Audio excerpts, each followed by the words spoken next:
Ти лично имаш добиено голем, огромен притисок и навреди, увреди, гнасни зборови и така натаму. Како ова цело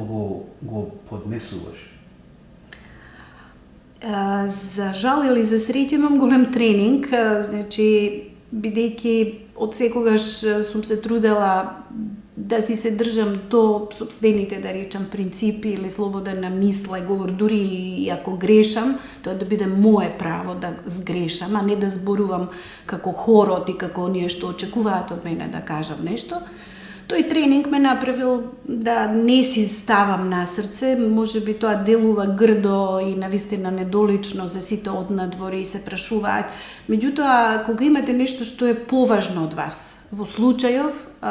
може некој ќе рече дека звучам патетично, меѓутоа Република Македонија вреди многу повеќе од мојата лична чест, достоинство, па дури ако сакате и закани од физички вид или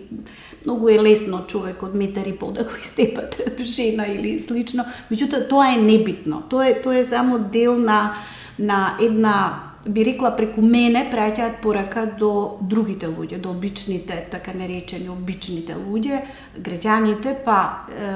создаваат страф или еден вид на самоцензура, па си велат, ако ова можат на професорката Ванковска да ја пред, како ли би се однесувале кон мене? Јас секогаш сум се обидувала да ги охрабрам и да им кажам дека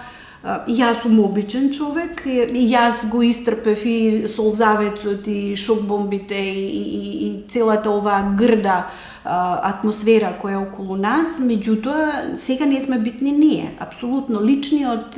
момент